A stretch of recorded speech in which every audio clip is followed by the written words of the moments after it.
Hello दोस्तों, स्वागत है आपका एक नए इन्फॉर्मेटिव वीडियो में। इस वीडियो में हम लोग फिर से वही बात करने वाले हैं एसिड बेस सॉल्ट के बारे में, चैप्टर 2 के बारे में। तो चैप्टर 1 हम लोग पहले ही कर चुके थे, क्लास 10th का चैप्टर 1। तो ये लेक्चर 2 है और चैप्टर भी 2 है 10th का। तो इस सीरीज में हम लोग प्रैक्टिकल बेस क्वेश्चंस करने वाले हैं जो प्रॉपर साइंस के सब्जेक्ट से आने वाले हैं, और एक लैब टेक्निक का हम लोग अलग से लेक्चर लेके आ रहे हैं। उसमें भी 2 लेक्चर ऑलरेडी हो चुके हैं और ये दूसरा हमारा लेक्चर ये है। तो आप ये सारे लेक्चर का मतलब सारे लेक्चर से आप क्या करिए, एडवांटेज उठाते रहिए। और जो लोग पीडीएफ करते रहते हो, पीडीएफ क्या है, एक बार नेट पे एनसीईआरटी एक बुक सर्च करके डालिए, practical base book, lab manual, ऐसा करके डालिए, वो सब आ जाएंगे। तो आप बुक पढ़ते रह जाइएगा, उसमें बहुत ज़्यादा फ़ायदा नहीं होगा। यहाँ कम टाइम में हम थोड़ा जो हमारे पास आइडिया है उसको मैं एक्सप्लेन भी कर देता हूँ। तो आप बुक वीडियो देखिएगा तो आप यहाँ से ज़्यादा लाभान्वित हो जाएगा। हमको पीडीएफ देने में कुछ नहीं है, आप खुद ही मेहनत कीजिए। आप गूगल में जाइए और टाइप कीजिए एनसीईआरटी एग्जाम्पलर, तो आपको बुक सारा मिल जाएगा। एनसीईआरटी लैब मैनुअल डाउनलोड कीजिएगा तो वहाँ से भी बुक आपको मिल जाएगा। ठीक है, पीडीएफ के पीछे भागने से आजकल कुछ नहीं होने वाला है। पीडीएफ तो हमको पीडीएफ देने में कुछ नहीं होता है। बहुत लोग पीडीएफ नहीं देते हैं कि उनका क्या होगा, कंटेंट बाहर आ जाएगा, व्यू बाहर आ जाएगा। अरे सारा चीज़ अवेलेबल है, उससे होना क्या है। ठीक है, तो जो पढ़ने वाले होंगे वो पीडीएफ के पीछे ना भागें। ठीक है, ये थोड़ा ध्यान दीजिए आप लोग। तो आइए अब हम लोग 1 बाय 1 यहाँ से हम लोग स्टार्ट करते हैं। तो चलिए, 1 मिनट बिना मतलब का हो गया पर्टिकुलर। अब हम लोग 26 क्वेश्चन इस चैप्टर से करेंगे, और इतना जब क्वेश्चंस आप डेप्थ में करके जाएगा तो इससे ज़्यादा क्वेश्चंस फिर छूटने के चांसेस ना है, क्योंकि ये 26 क्वेश्चंस आप कंसेप्ट वाइज तभी करिएगा जब इस चैप्टर पे आपका कमांड होगा। तो आइए हम लोग 1 बाय 1 स्टार्ट करते हैं। और फिर से मैं वही बात, जब कभी भी क्वेश्चंस आएगा एग्जाम में, एनवीएस के एग्जाम में, लैब अटेंडेंट में, तो वो एनसीईआरटी बेस्ड ही क्वेश्चंस आएगा, चाहे वो उसका सिलेबस हो जो भी हो। तो पहला क्वेश्चन से हमारा कि what will happen when a solution is mix with a solution of base in a test tube. कह रहा है क्वेश्चंस में कि एसिड के सॉल्यूशन को, ठीक है, बेस के सॉल्यूशन में मिक्स किया जाता है तो क्या होता है। When a solution of acid is mix with a solution of base, acid और बेस के सॉल्यूशन को क्या हुआ था, एक टेस्ट ट्यूब ले लिया जाता है और टेस्ट ट्यूब में मिक्स किया जाता है। हिंदी वालों के लिए यहाँ हिंदी में क्वेश्चंस लिखा हुआ है कि अम्ल और क्षार को एक में मिलाया जाता है तो क्या होता है, एसिड और बेस। तो इतना तो आप समझ ही रहे होंगे, हिंदी का क्वेश्चन हम बगल में लगा दिए हैं। तो देखिए हुआ क्या कि एक टेस्ट ट्यूब लिया गया, इसमें एसिड और बेस को मिलाया गया। तो कह रहा है कि इसमें क्या होगा, तो एसिड और बेस जब कोई भी मिलता है तो किस चीज़ का फॉर्मेशन होता है, सॉल्ट का फॉर्मेशन होता है, ये आपको पता ही होगा। और ये एसिड और बेस के मिलाकर जो रिएक्शन होता है उसका नाम होता है न्यूट्रलाइजेशन रिएक्शन। ठीक है, उस रिएक्शन का क्या नाम होता है, न्यूट्रलाइजेशन रिएक्शन। तो इस हिसाब से अगर देखा जाए तो यहाँ पे पहला ऑप्शन और दूसरा ऑप्शन में कोई एक ही सही होगा। या तो टेम्परेचर बढ़ेगा, नहीं तो टेम्परेचर घटेगा। पहला में लिख रहा है तापमान बढ़ता है और दूसरा में तापमान घटता है लिख रहा है। तो जब कभी भी इस तरह से न्यूट्रलाइजेशन रिएक्शन होता है उसमें तापमान हमेशा इंक्रीज करता है। तो ये तो दूसरा नंबर पहले ही सरासर गलत हो गया। तीसरा कह रहा है कि टेम्परेचर रिमेंस कांस्टेंट, टेम्परेचर क्या रहता है, समान रहता है। तो तीसरा में ये कह रहा है, तो टेम्परेचर तो दोस्तों समान रहता नहीं है। तो ये भी गलत होगा, क्योंकि पहले ही नंबर में हम लोग डिसाइड कर चुके हैं कि बढ़ता है। तो पहला सही है, दूसरा तीसरा गलत हो गया। चौथा, सॉल्ट का फॉर्मेशन होता है, यानी कि लवण यानी कि नमक का फॉर्मेशन होता है। तो इस तरह से इसका आंसर कौन सा हो जाएगा, डी। इसका आंसर कौन सा हो जाएगा दोस्तों, डी नंबर हो जाएगा। तो पहला का आंसर कौन सा हो गया, डी। तो इतना जब आप डिटेल डिस्कशन कीजिएगा, बुक में पढ़िएगा तो आप इतना डिस्कशन नहीं, वहाँ पे बस आंसर डी आप पढ़ के चल जाएगा। लेकिन यहाँ पे देखिएगा तो उसके बारे में कुछ और आपको आइडिया होते चलेगा। तो हम तो यही कहेंगे कि पीडीएफ के पीछे ना भागे, आप इसको वीडियो को देख लें। 1 महीने में सफिशियंट आपका तैयारी हो जाएगा। हाँ, एनसीईआरटी का जो थ्योरी वाला बुक है वो आप पढ़ सकते हैं। एनसीईआरटी का थ्योरी वाला बुक आप क्या कर सकते हैं, पढ़ सकते हैं।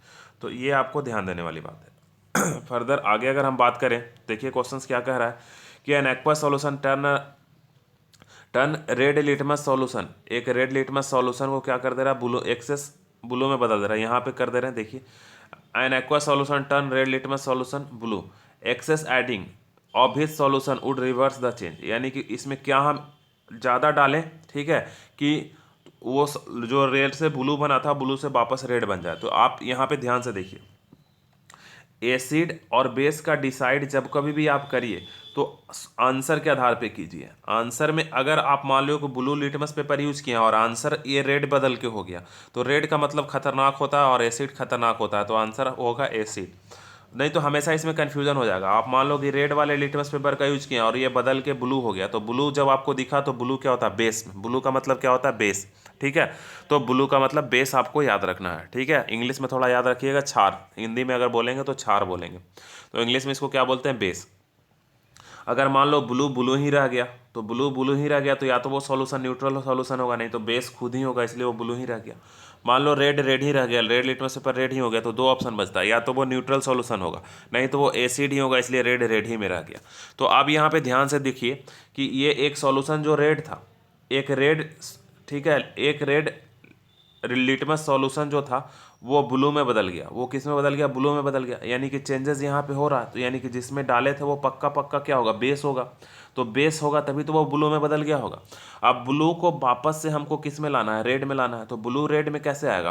बीच में यहाँ पे हमको एसिड को रख देना पड़ेगा, तभी तो ब्लू वाले, मान लो ब्लू वाले लिटमस को एसिड में डुबाएंगे तो वो रेड दे देगा। यानी कि जो हम उसमें कौन सा सॉल्यूशन डालना पड़ेगा? एसिड का सॉल्यूशन डालना पड़ेगा। उसमें कौन सा सॉल्यूशन डालना पड़ेगा दोस्तों? एसिड का सॉल्यूशन पड़ रहा है। तो दूसरा का हिंदी यहाँ पे है।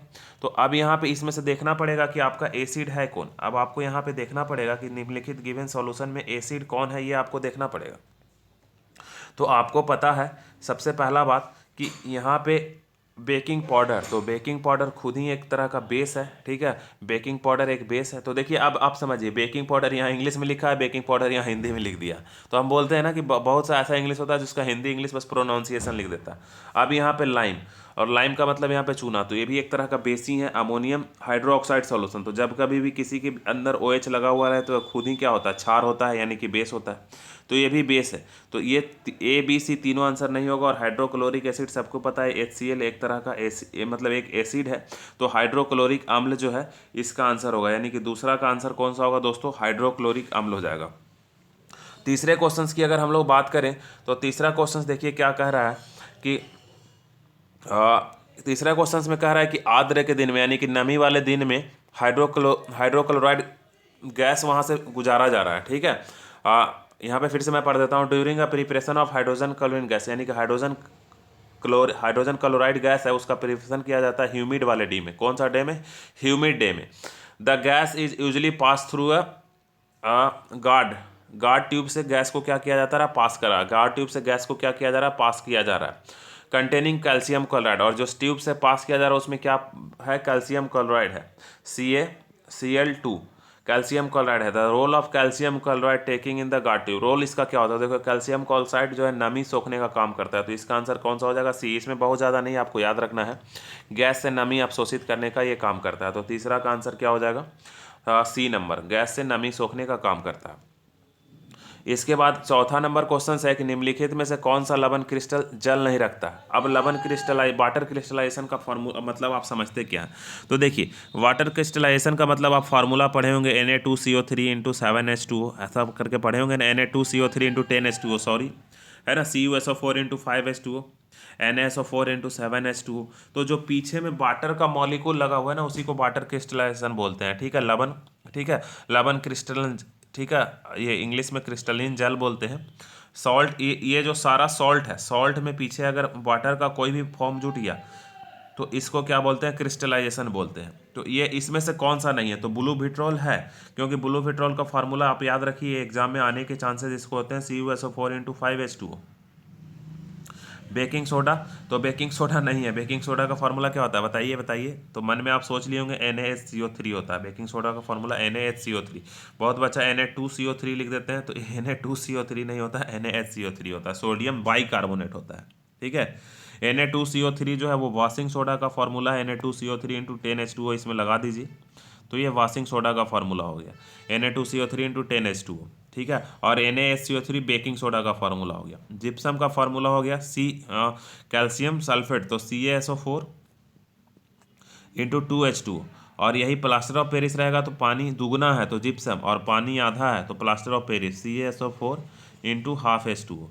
यही इसी में हाफ H2O में जब हम पानी डाल देते हैं तो ये 2 बन जाता है, और ये जिप्सम में बदल जाता है, और वो क्या हो जाता है? बहुत ही हार्ड हो जाता है, ठीक है। तो प्लास्टर ऑफ पेरिस में हाफ पानी होता है, ये आपको याद रखना है। तो इस तरह से इसका आंसर कौन हो जाएगा? तो चौथा का आंसर हमारा B हो जाएगा, बेकिंग सोडा, ठीक है। बेकिंग सोडा यानी कि जो खाने वाला सोडा है, इसमें बेकिंग सोडा में ये जो होता है मतलब कि वाटर का क्रिस्टलाइजेशन नहीं होता। और यहाँ पे ध्यान देने वाली बात है कि बेकिंग सोडा और बेकिंग पाउडर में भी थोड़ा सा डिफरेंस है ना, माइनर डिफरेंस है। तो वो आप अगर उसके बारे में भी जानना चाहते हैं तो NCERT का चैप्टर नंबर 2 पढ़ लीजिए, 10th का, उसमें ऑलरेडी लिखा हुआ है। अब ये 5 नंबर क्वेश्चंस अगर आज का हम देखें तो देखिए क्या है, कह रहा है 5 नंबर क्वेश्चंस में दोस्तों कि sodium carbonate is a basic salt because, तो सोडियम कार्बोनेट जो है एक सॉल्ट तो है, सोडियम कार्बोनेट का मतलब Na2CO3, Na2CO3 एक बेसिक सॉल्ट है, लेकिन ये बेसिक सॉल्ट है कैसे ये आपको समझना है। तो सॉल्ट भी होता है, एसिडिक सॉल्ट भी होता है, बेसिक सॉल्ट भी होता है, न्यूट्रल सॉल्ट भी होता है। तो इसका कंसेप्ट आप समझ लीजिए। तो ये 5th नंबर यहाँ हिंदी में छुप गया, इसको निकाल देते हैं पहले। तो यहाँ पे इसका मतलब समझिए आप। तो देखिए सॉल्ट का फॉर्मेशन कैसे होता है, एसिड और प्लस बेस जब मिलता है तो सॉल्ट का फॉर्मेशन होता है, ये बात आपको पता होगा, ठीक है। तो अब एसिड भी बहुत तरह का होता है, जैसे कि स्ट्रॉन्ग एसिड स्ट्रॉन्ग बेस के साथ रिएक्ट कर गया तो दोनों मजबूत मजबूत है, तो जो बनेगा वो न्यूट्रल बन जाएगा, ठीक है। अगर मान लो स्ट्रॉन्ग एसिड रिएक्ट कर गया वीक बेस के साथ, तो यहाँ पे देखिए किसका ज़्यादा प्रभाव पड़ेगा, ये स्ट्रॉन्ग एसिड का। तो ये जो सॉल्ट बनेगा वो कैसा सॉल्ट बन जाएगा, एसिडिक सॉल्ट बन जाएगा। और वीक एसिड स्ट्रॉन्ग बेस के साथ अगर रिएक्ट कर जाएगा तो इसमें इसका प्रभाव रहेगा, तो ये जो सॉल्ट बन जाएगा वो बेसिक सॉल्ट बन जाएगा। तो ये प्रैक्टिकल बेस ही क्वेश्चंस है, समझ में आया। ये सारा का सारा जो क्वेश्चंस है वो प्रैक्टिकल बेस क्वेश्चंस है, और आपको प्रैक्टिकल बेस क्वेश्चंस ही पढ़ के जाना है, बिना मतलब का कहीं से भी पढ़ने से कोई फ़ायदा नहीं है। अगर बीक एसिड बीक बेस के साथ रिएक्ट करेगा तो ये भी जो बनेगा वो कैसा बनेगा, न्यूट्रल बनेगा, ये भी कैसा बनेगा, न्यूट्रल बनेगा। ये आपको ध्यान देने वाली बात है। तो यहाँ पे पूछ रहा है कि सॉल्ट जो हुआ वो बेसिक सॉल्ट बना होगा, यानी कि बेसिक सॉल्ट है मतलब स्ट्रॉन्ग क्या रहा होगा, स्ट्रॉन्ग बेस रहा होगा, तभी तो इसका नेचर आया। और एसिड कैसा रहा होगा, बीक एसिड रहा होगा, तो ये जो सॉल्ट बनेगा इसका कैरेक्टर डोमिनेट करेगा, तो मतलब कि जो है मजबूत वाला, ठीक है, दुर्लभ नहीं, सॉरी, तो इसका मतलब यहाँ से आप देख लीजिए, तो प्रबल क्षार होगा और दुर्बल अम्ल होगा, बीक। तो इसका आंसर डी हो गया, ठीक है। तो हिंदी वाले थोड़े यहाँ से पढ़ लेंगे, बाकी कंसेप्ट तो वही है जो मैं समझा रहा हूँ। तो पचमा के बाद अब हम लोग छठा पे चलते हैं। हम लोग पचमा के बाद कौन से क्वेश्चंस पे चलते हैं दोस्तों, 6 नंबर क्वेश्चंस पे चलते हैं। तो 6 नंबर क्वेश्चंस में आइए हम लोग देखते हैं कि क्या होगा। तो 5th का आंसर डी हो गया। तो अब हम लोग 6 पे देखते हैं। तो 6 में कह रहा है कि कैल्शियम फॉस्फेट जो है प्रेजेंट होता है हमारे टूथ इनेबल में, तो वो नेचर उसका क्या होता है, वो बेसिक होता है, एसिडिक होता है, न्यूट्रल होता है, एम्फेट्रिक होता है।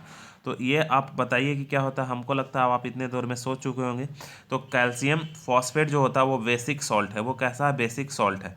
तो बेसिक सॉल्ट है तो ये बेसिक इन नेचर होगा। कैल्शियम फॉस्फेट कैसा है, बेसिक सॉल्ट है। तो आप बताइए कि ये कैसे बना होगा। तो ये बेसिक सॉल्ट है तो इसमें हम लोग स्ट्रॉन्ग बेस लिए होंगे और वीक एसिड लिए होंगे। तो 6 का आंसर क्या होगा, क्षारीय है। कैल्शियम फॉस्फेट कैसा है, क्षारीय है, ये आपको याद रखना है। 7th क्वेश्चन नंबर की अगर हम लोग बात करें तो कह रहा है यहाँ पे कि a sample of soil is mixed with water, यानी कि कुछ मिट्टी के नमूनों को वाटर के साथ क्या किया जाता है, मिलाया जाता है। मिट्टी के एक नमूने को वाटर के साथ किया जाता है, मिलाया जाता है। उसके बाद आगे क्या होता है बताइए। तो मिलाने के बाद क्या होता है, उसके बाद कुछ देर उसको नीचे बैठने के लिए छोड़ा जाता है, और the clean super solution turns, और उसमें ऊपर से एक क्या होता है कि ऊपर से वो मतलब सॉल्यूशन जो होता है थोड़ा सा साफ हो जाता है, ऐसा आपको पता होगा। और उसमें सुपर एंड सॉल्यूशन और पीएच पेपर को येलोइश ऑरेंज कर देता है। ये जो पीएच पेपर है उसको येलोइश ऑरेंज कर देता है। What would be change in the colour of the pH paper two greenish blue, ठीक है। अब उसको ग्रीनिश ब्लू में लाना है आपको, मतलब कि आप इसमें क्वेश्चंस को समझेंगे क्या, हिंदी में हम समझा देते हैं तो आपको एग्जैक्टली समझ में आ गया, इसलिए हिंदी वाला यहाँ पे रखें। देखिए हिंदी में कह रहा है कि मृदा यानी मिट्टी के एक नमूने को जल में मिश्रित किया गया तथा इसे स्थिर छोड़ दिया गया। तो स्थिर छोड़ने के बाद मिट्टी नीचे बैठ जाता है। स्वच्छ, ठीक है, अगर पीएच पात्र को पीला नारंगी कर देता है, यानी कि जब उसमें पीएच पेपर हम लोग डालते हैं तो वो पीएच पेपर को कैसा कर देता है, तो येलोइश टाइप कर देता है। अब नीचे में से ये वाला कौन वाला हम नीचे जो लिटमस पेपर येलोइश हो गया उसको नीचे में से किस में हम डुबाएंगे या किसके साथ मिश्रित करेंगे कि वापस उसका कलर जो है ग्रीनिश ब्लू हो जाए, वापस उसका कलर कैसा हो जाए, ग्रीनिश ब्लू हो जाए। कोई दिक्कत है तो बोलो। तो अब पहले आप ये समझिए कि जब येलोइश ऑरेंज हो रहा है तो इसका मतलब इसका जो नेचर है वो स्लाइटली एसिडिक हो गया। स्लाइटली क्या हो गया, एसिडिक हो गया। वो पीएच पेपर आप एक बार बुक खोल के देख लीजिए पीएच पेपर में, तो आपको एग्जैक्टली समझ में आ जाएगा कि देखिए पीएच पेपर हम आपको एग्जैक्टली थोड़ा सा यहाँ पे समझाने का कोशिश करते हैं। तो पीएच मान जो होता है वो 0 से कितना तक होता है, 14 तक होता है। बीच में न्यूट्रल वाले को हम लोग क्या बोलते हैं, 7 बोलते हैं, ठीक है। अब ये इधर हल्का कलर थोड़ा पूरा का पूरा रेड होता है और ये पूरा का पूरा क्या होता है, ब्लू होता है। ये पूरा का पूरा क्या होता है, ब्लू होता है। ऐसा पता है ना, बेस की तरफ। तो इस तरफ एसिड होता ही है, 7 से कम वाले को एसिड बोलते हैं, 7 से ज़्यादा वाला को क्या बोलते हैं, बेस बोलते हैं। ये रेड हमेशा हमें थोड़ा येलो की तरफ पहले बदलता है, फिर थोड़ा ग्रीन की तरह बदलता है, फिर ब्लू में बदल जाता है। इस तरह से इसका ट्रांसफॉर्मेशन होता है, ये ध्यान दीजिएगा। रेड होता है, फिर जैसे जैसे 7 की तरफ बढ़िएगा तो हल्का येलो होगा, फिर ग्रीन होगा 7 के बाद, और फिर ब्लू में बदलेगा। तो अभी आप देखिए कि वो येलोइस ऑरेंज हुआ, मतलब कहीं यहाँ पे है। अब इसको ग्रीनिश ब्लू में बदलना है, यानी कि इधर ले जाना है।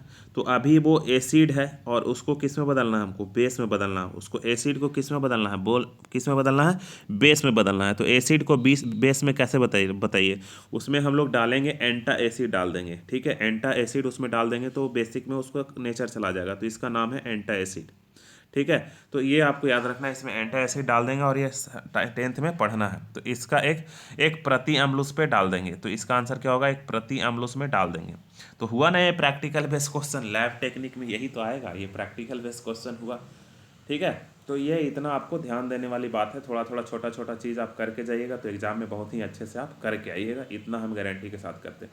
जो इतना हम क्वेश्चंस बता रहे हैं वो तो आप एटलीस्ट करके जाइए, उसके बाद जितना ज़्यादा आप कर सकते हैं वो कर लीजिए, कोई रोक टोक नहीं है। फर्दर आगे अगर हम बात करें, कह रहा है कि which of the following gives the correct increasing order of acidic strength. तो इसमें एसिडिक स्ट्रेंथ की बात कर रहा है कि सबसे छोटा से बड़ा क्योर आपको बताना है एसिडिक स्ट्रेंथ में, तो वो बताइए कौन सा होगा। आपको खुद ब खुद पता चल गया होगा। तो 8 का आंसर कौन सा होगा, तो सबसे पहले देखिए वाटर, एसिडिक एसिड और हाइड्रोक्लोरिक एसिड। तो देखिए इसमें हाइड्रोक्लोरिक एसिड तो बीच में रख दिया, क्योंकि हाइड्रोक्लोरिक एसिड तो खुद ही ज़्यादा एसिडिक है, तो ये इधर ही रहेगा। तो आंसर ऐसे ए नंबर ही सही है। सबसे ज़्यादा यहाँ पे जितना भी दिया हुआ है उसमें HCl सबसे ज़्यादा है, उससे कम एसिडिक एसिड है, और उससे कम वाटर। वाटर तो न्यूट्रल टाइप हो गया, तो सबसे कम यही हो गया। तो इसका आंसर क्या होगा, 8 का ए नंबर आंसर हो गया। 9 की अगर हम बात करें तो 9 भी थोड़ा सा अच्छा ही क्वेश्चन है। कहीं देखिए 9 क्या कह रहा है, a few drop of concentrated acid accidentally split over the hand of a student, what would be done. हाँ, ये देखिए प्रैक्टिकल बेस्ड क्वेश्चन हो गया ना, कितना मजेदार क्वेश्चन है। A few drop of concentrated acid accidentally split over the hand of a student. Student के हैंड पे गिर गया, व्हाट वुड बी डन, आप क्या करेंगे। तो देखिए बच्चे के हाथ पे एसिड गिर गया है, तो आप क्या कीजिएगा बताइए। आप उस पर बेस डाल दीजिएगा, और क्या कीजिएगा, आप उस पर क्या कीजिएगा, बेस डाल दीजिएगा। तो इसमें बेस वाला आंसर ढूंढिए। एसिड बेस रिएक्ट करके क्या कर जाएगा, न्यूट्रलाइज कर जाएगा, ठीक है। तो इसमें देखिए कि क्या इसमें बेस किस में लिखा हुआ है। तो अब यहाँ पे आपको चुनना भी पड़ेगा ना कि बेस किस में है। Wash a hand with saline solution, wash a hand immediately with plenty of water and apply A paste of sodium hydrogen carbonate. हाँ, यही तो आंसर है। After washing plenty of water solution sodium hydroxide on hand, NaOH डालने के लिए कह रहा है, ठीक है। तो यहाँ पे एक बहुत ज़्यादा स्ट्रॉन्ग बेस भी हम लोग यूज नहीं करेंगे, ये भी आपको ध्यान देना है, क्योंकि बहुत ज़्यादा स्ट्रॉन्ग भी यूज कर दिएगा तो क्या होगा, एक्जोथर्मिक हो जाएगा और फिर से बर्न कॉज कर जाएगा। यहाँ पे हम थोड़ा सा मिस्टेक से बोल दिए, तो इसको आपको सुधार लेना है। बेस तो हम लोग लगाएंगे, लेकिन बहुत ज़्यादा स्ट्रॉन्ग बेस नहीं लगाएंगे, ठीक है। यानी कि थोड़ा हल्का वाला बेस लगाएंगे, मतलब वीक बेस लगाएंगे। Neutralize acid with strong alkali, तो स्ट्रॉन्ग वाला खत्म हो गया। तो यहाँ पे देखिए हमारा आंसर जो होगा, देखिए पहला तो ये इसमें स्ट्रॉन्ग अल्कली यूज करेंगे नहीं, विथ सैलाइन सॉल्यूशन से भी हम लोग यूज नहीं करेंगे। 2 या 3 होगा, 2 और 3 में अंतर क्या है ये समझिए कि बी होगा या डी होगा। तो देखिए बी में भी क्या कह रहा है, सोडियम हाइड्रोक्साइड यूज NaOH कह रहा है, तो ये भी एक तरह का स्ट्रॉन्ग बेस है, तो इसको हम लोग यूज नहीं करेंगे, ठीक है। हम लोग यहाँ पे स्ट्रॉन्ग बेस की जगह उससे थोड़ा सा कम वाला बेस यूज करेंगे, सोडियम हाइड्रोजन कार्बोनेट, यानी कि थोड़े वीक बेस का हम लोग यूज करेंगे, ठीक है। यानी क्योंकि यहाँ पे स्ट्रॉन्ग बेस कीजिएगा तो फिर ज़्यादा एक्सोथर्मिक हो जाएगा और ज़्यादा हीट निकल जाएगा। न्यूट्रलाइजेशन रिएक्शन में हीट निकलता है, हमको पता ही है। तो wash hand immediately with penalty of water and apply a paste of sodium hydrogen carbonate. तो ये वाला आंसर हो गया। सोडियम हाइड्रोजन कार्बोनेट का मतलब NaHCO3, ठीक है। ये वीक बेस हो गया सोडियम हाइड्रोजन कार्बोनेट।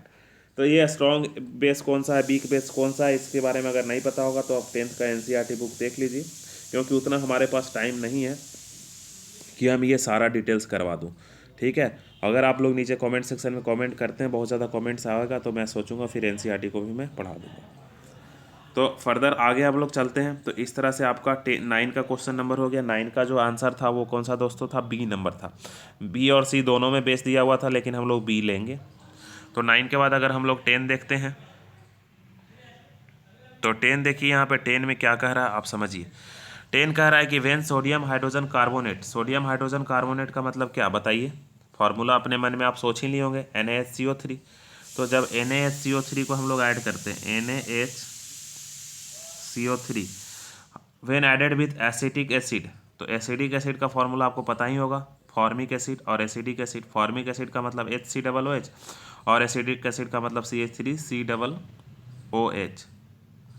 जब इसके साथ मिलाया जाता है तो क्या बनता है, तो ये बनेगा हम लिख देते हैं डायरेक्ट CH3COONA और प्लस वाटर का फॉर्मेशन होगा,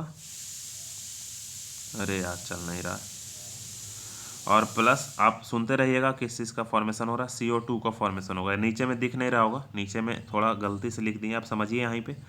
तो अब क्या कह रहा है इसमें, समझिए कि होगा क्या क्या। तो अब जब से CO2 का फॉर्मेशन हुआ है तो लाइम वाटर को मिल्की में बदल देगा। तो पहला तो सही है, एक्सपेरिमेंट अब पहला में देखे हैं हम लोग, बहुत बार देखे हैं कि लाइम वाटर को कार्बन डाइऑक्साइड मिल्की में बदल देता है। तो पहला चीज़ हो गया। ईट एक्सटिंग्विशर बर्न स्प्लिंटर, तो ये भी इसका क्या है, सही है। तो इसमें क्या है, एक्सटिंग्विशर में भी इसका यूज करते हैं, तो ये भी ये क्या है, सही है। इसके बाद आगे अगर हम बात करें तो इसमें तीसरा क्या है, dissolve the solution of sodium hydroxide, विलियन में घुल जाता है। तो हाँ ये भी घुल जाएगा इसमें, ठीक है। तो इट हैज़ अ पेंजेंट ऑर्डर, तो नहीं इसका पेंजेंट ऑर्डर नहीं होता है। तो इसमें पहला, दूसरा और तीसरा ही बस सही है। तो इसका आंसर कौन सा हो जाएगा, बी हो जाएगा। इसका आंसर क्या हो जाएगा, बी हो जाएगा। तो ये इतना आपको करके जाना पड़ेगा, तो प्रैक्टिकल बेस्ड क्वेश्चंस आप आराम से मज़े से करके आ जाइएगा, ठीक है। अगर आप इतना करके जाते हैं और एग्जाम में इस तरह का क्वेश्चंस आ जाता है तो ऑब्वियसली आपके सिलेक्शन होने के चांसेस क्या हो जाएंगे, ज़्यादा हो जाएंगे। सिलेक्शन होने के चांसेस क्या हो जाएंगे, ज़्यादा हो जाएंगे, सॉरी। तो चलिए अब हम लोग आगे बात करते हैं क्वेश्चंस में। तो आगे का हमारा क्वेश्चंस है वो 11th नंबर पे आ जाते हैं हम लोग, ठीक है। तो 11th नंबर पे हम लोग देखते हैं कि common salt besides being used in kitchen can be used as a raw material for making. अच्छा, कॉमन सॉल्ट को हम लोग और किस चीज़ में यूज करते हैं, रॉ मटेरियल के तौर पे, ये क्वेश्चंस में बताना है, ठीक है। तो ऑप्शन है बेकिंग सोडा बनाने में, ब्लीचिंग पाउडर बनाने में, बेकिंग सोडा बनाने में, स्लैक लाइम बनाने में, आप बताइए। तो हम उम्मीद करते हैं इतना देर में आप सोच लिए होंगे। तो सबसे पहले सब चीज़ का फॉर्मूला आप देख लीजिए तो खुद ब खुद आपको समझ में आ जाएगा। तो देखिए, और इससे क्या होगा, आपको फार्मूला भी याद हो जाएगा। तो वॉशिंग सोडा का भी हम लोग फार्मूला, सबसे पहले ये कॉमन सॉल्ट है, इसका फार्मूला NaCl होता है, ये आपको पता है। वॉशिंग सोडा तो Na2CO3 × 10H2O हो गया। ब्लीचिंग पाउडर तो CaOCl2 हो गया।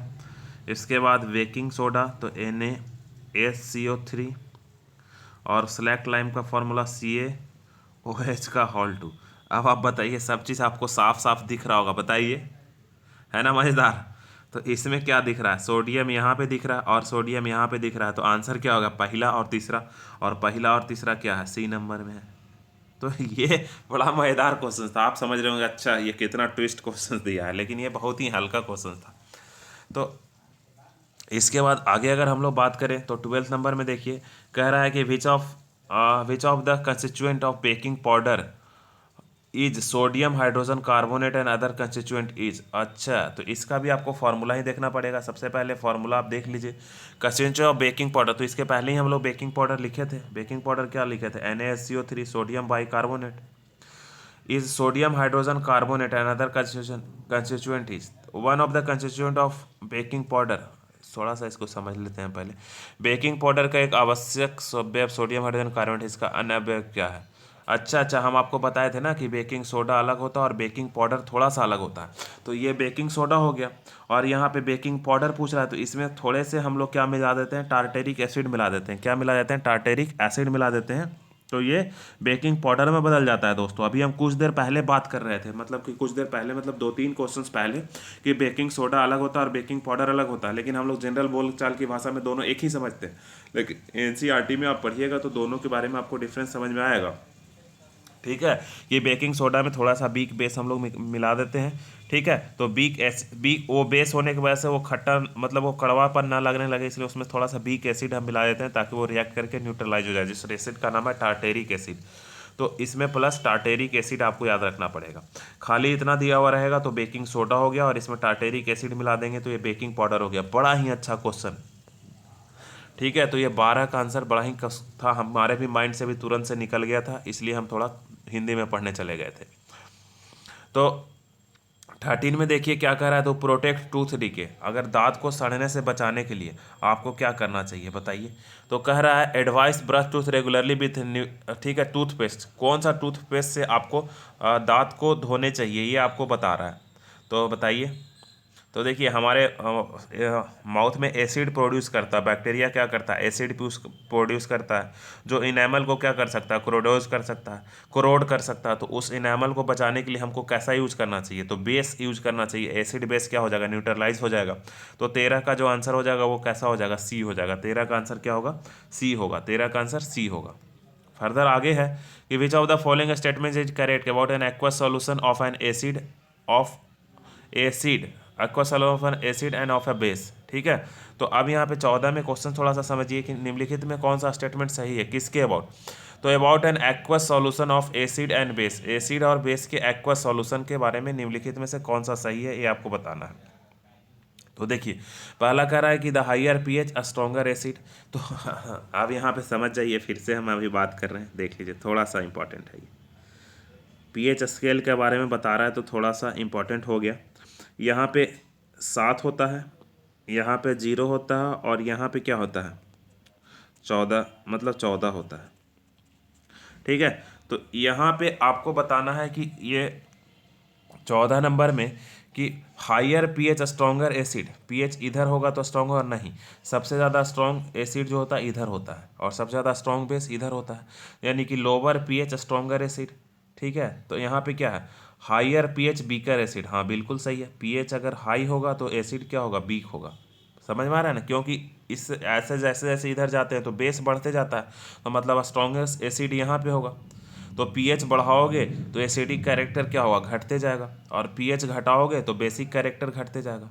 तो ये बात ध्यान देने वाली। तो पहला दूसरा सही हो गया। लोअर पीएच स्ट्रॉन्गर बेस, नहीं लोअर पीएच रहेगा तो एसिडिक होगा। तो लोअर पीएच बीकर बेस, तो हाँ ये सही है। ठीक है, क्योंकि इधर से इधर बेसिक नेचर घटता है और इधर से इधर एसिडिक सॉरी इधर से इधर बेसिक नेचर बढ़ता है और इधर से इधर एसिडिक नेचर बढ़ता घटता। अरे यार एसिडिक नेचर बढ़ता है, तो मतलब कि सबसे ज़्यादा एसिडिक यहाँ पे होगा, सबसे ज़्यादा बेसिक। तो आप इसको माइंड में क्या कर लीजिए, सेट कर लीजिए। तो इसका आंसर इस हिसाब से क्या हो जाएगा 14 का दोस्तों। तो 14 का दोस्तों डी नंबर में हो जाएगा। दूसरा और चौथा हमारा सही हो रहा था। एक बार फ्रेश पीएच वैल्यू पे आप फिर से देख लीजिए, ये 0 है और ये 14 है।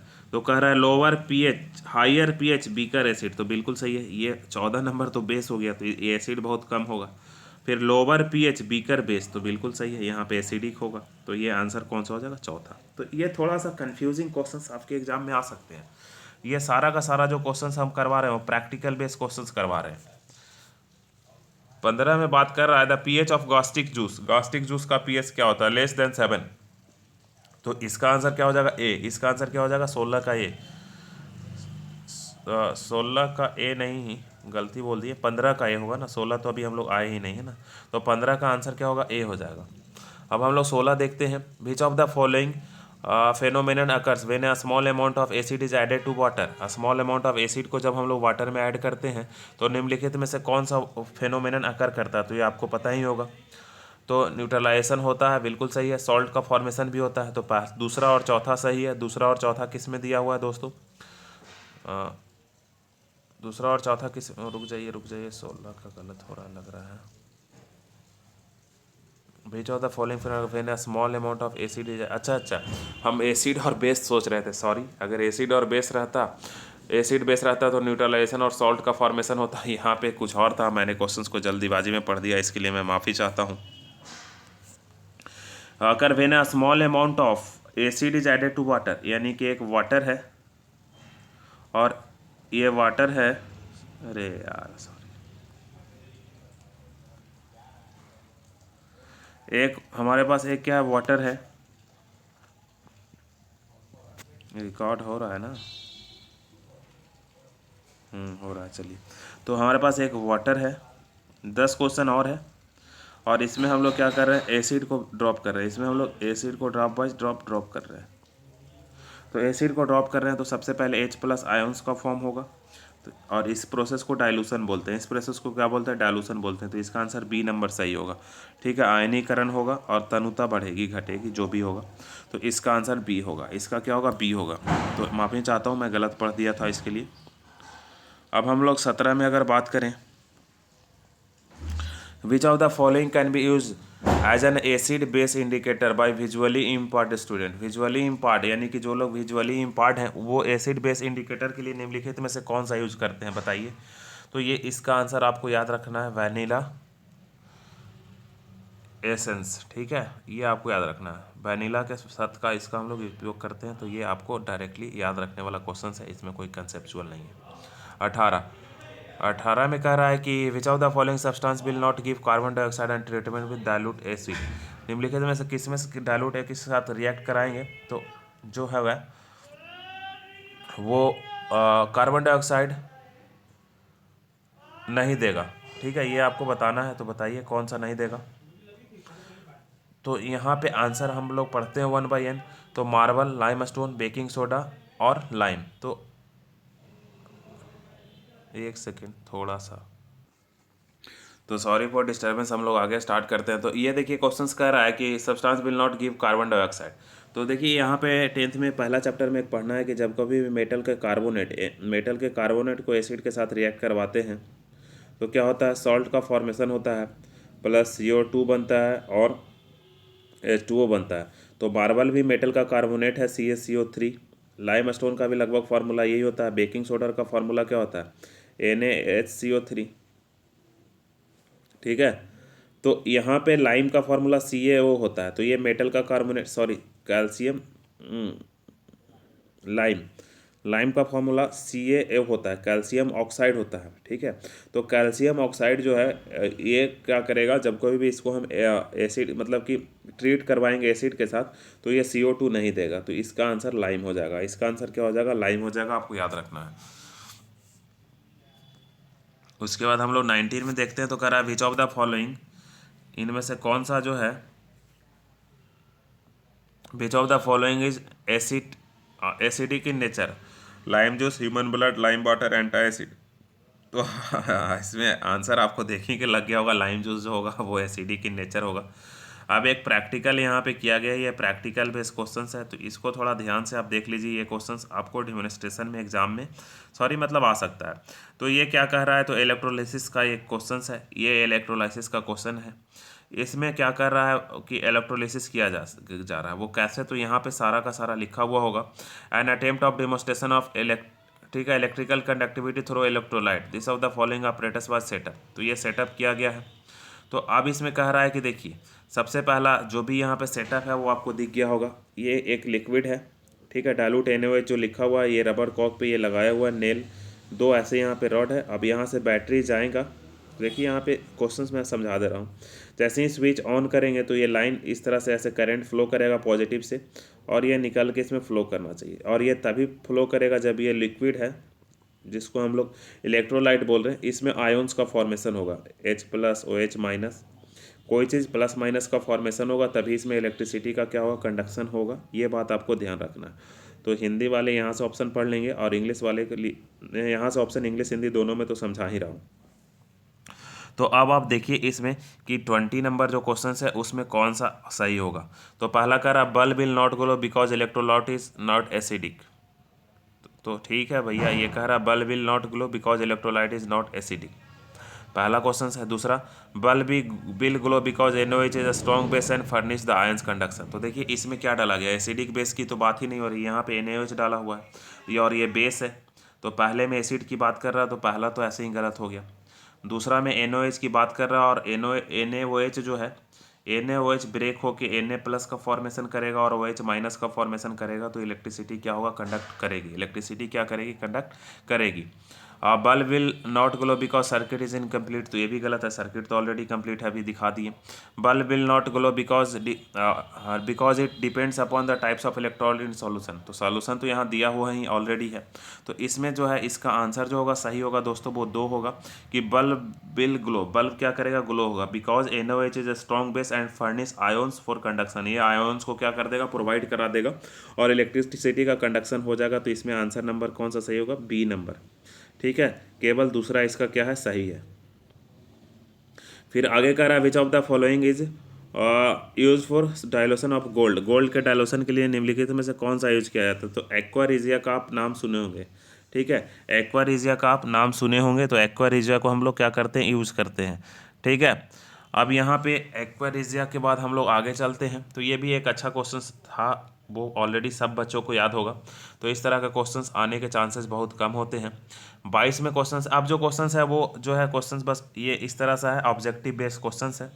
तो 22 नंबर जो क्वेश्चन करा विच of the following is non mineral acid, तो ये सिट्रिक एसिड जो है मिनरल एसिड नहीं है। Hydrochloric acid, sulphuric acid, nitric acid सारा का सारा मिनरल एसिड है, खनिज लवण है, अम्ल है सॉरी।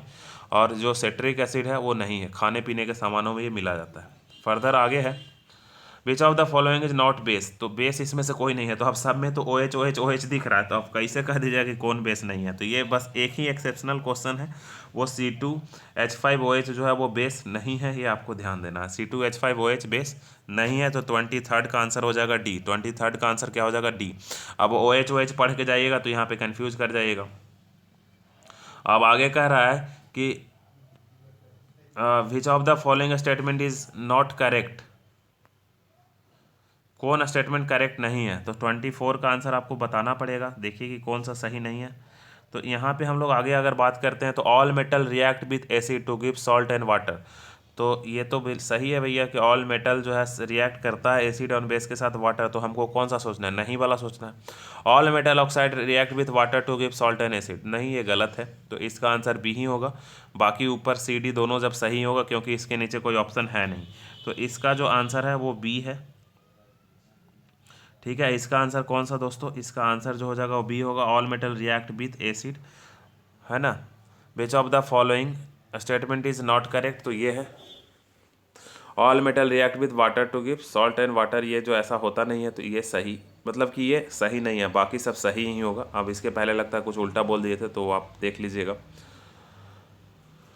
अब यहाँ पे 25 से कोई आपको मतलब नहीं है, इतना वो मिलाने वाला क्वेश्चंस तो आएगा नहीं। Bleaching powder, preparation of glass, तो ये ऐसे हम एक बार बता देते हैं इसका। तो 25 का आप खुद पहले सोचिए, हम फिर बता देते हैं।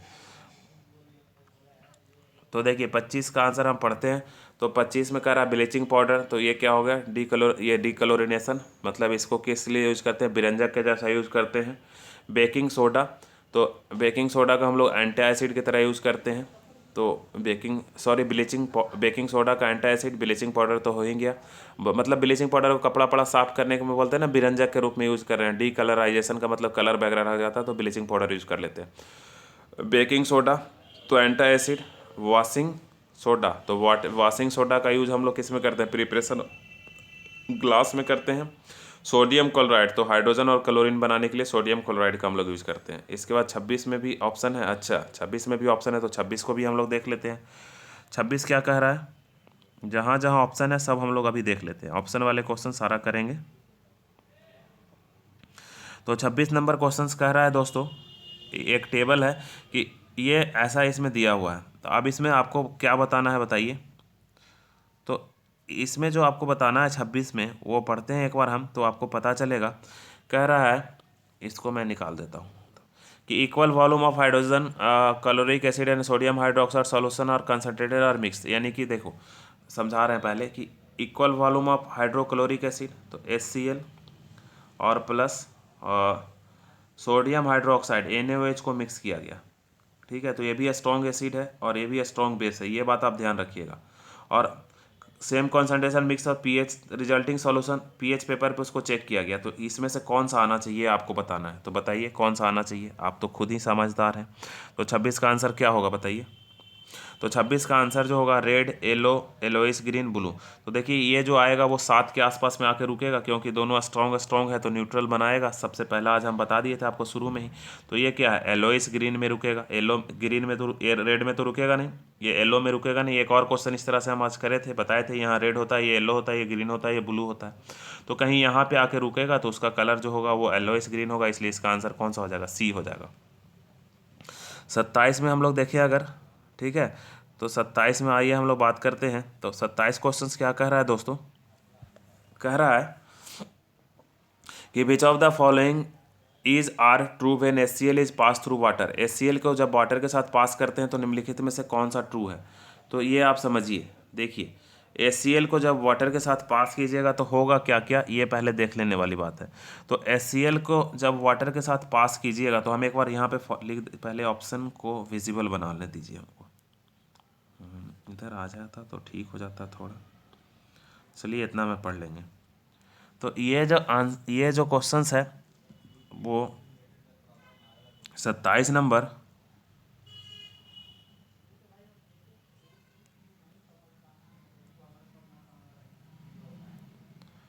वो कुछ इस तरह से है कि when HCl is pass through water, यानी कि HCl को जब हम लोग वाटर के साथ पास करेंगे तो क्या होगा। तो देखिए HCl को जब वाटर के साथ बनाइएगा तो एक हाइड्रोनियम आयन होता है, उस चीज़ का फॉर्मेशन होगा। H3O+ हाइड्रोनियम आयन का फॉर्मेशन हो जाएगा और क्लोरीन गैस का भी फॉर्मेशन होगा। तो पहला कह रहा है इसमें पहला कह रहा है कि इट डज नॉट आयोनाइज, तो ये तो गलत है। इट आयोनाइज इन सॉल्यूशन, तो ये सही है, आयोनाइजेशन हो जाएगा। It gives both hydrogen and hydrogen, नहीं तो ये गलत हो गया। तीसरा हाइड्रोजन एंड हाइड्रोक्साइल आयन दोनों नहीं दे रहा। ये इट फॉर्म्स हाइड्रोनियम आयन, तो ये बिल्कुल सही है। और आगे देखिए क्या कह रहा है ऑप्शन में, solution due to combination of hydrogen ion with water molecule, तो हाँ बिल्कुल सही है। तो इसका आंसर क्या हो जाएगा, डी नंबर हो जाएगा। ऑप्शन एक बार आप देख लीजिए, थोड़ा सा इसको मैं दिखाता हूँ ऐसे करके, तो पॉज करके आप पढ़ लीजिए कि ये कहना क्या चाह रहा है। इसके बाद हम आगे चलते हैं।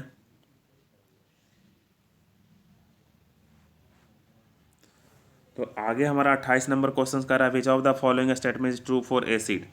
एसिड के लिए क्या सही है। तो वीटर एंड चेंज, तो ये तो आप खुद ही आंसर इसका कर लीजिएगा, इसका हम आंसर बता दे रहे हैं डायरेक्टली। ये सी आंसर हो जाएगा इसका, सौर। एसिड ठीक है सौर ही होता है और ब्लू लिटमस टू रेड में बदल देता है। Which of the following dilation of aqua, तो ये अभी ही आपको बताएं। 29 का आंसर आप खुद ही बताइए। 29 का आंसर तो मैंने खुद अभी बताया कुछ देर पहले। तो हम उम्मीद करते हैं कि आप आंसर बता चुके होंगे। आंसर नंबर ए होगा, अभी हम इसका रिएक्शन लिखे थे। तो ये पूरा का पूरा 29 क्वेश्चन हो गया। और ये जो 30 नंबर क्वेश्चन है ये खुद कीजिएगा। Identify the correct representation of reaction during the, ठीक है, क्लोरो अल्कली प्रोसेस। तो ये इतना ज़्यादा, ये भी आ सकता है, इसका आंसर डायरेक्ट हम बता देते हैं। बताइए क्या होगा। तो 30 को आपको बच्चों को एग्ज़ाम में करवाना पड़ सकता है, ऐसा प्रैक्टिकल ऐसा नहीं है। तो 30 का जो आंसर होगा, तो देखिए इसको मैं दिखाता हूँ यार, थोड़ा PDF इधर उधर चल जा रहा है, वो मज़ा नहीं आ रहा है पढ़ाने। हाँ, तो कह रहा है कि identify the correct representation of aqua solution chloro alkali process. तो देखो NaCl एक्वस होता है, तो बिल्कुल सही लिखा हुआ है। NaCl तो एक्वस होता है, तो पहला तो गलत हो गया। और उसके बाद H2O लिक्विड होता है, तो देखो ए नंबर ऑप्शन तो ऐसे ही गलत हुआ था। NaCl के साथ एक्वस होना चाहिए था, तो पहला गलत। फिर वाटर के साथ लिक्विड रहना चाहिए था, तो वाटर के साथ एक्वस लगा दिया दूसरा में, तो ये भी गलत। तो तीसरा और चौथा अब सही है।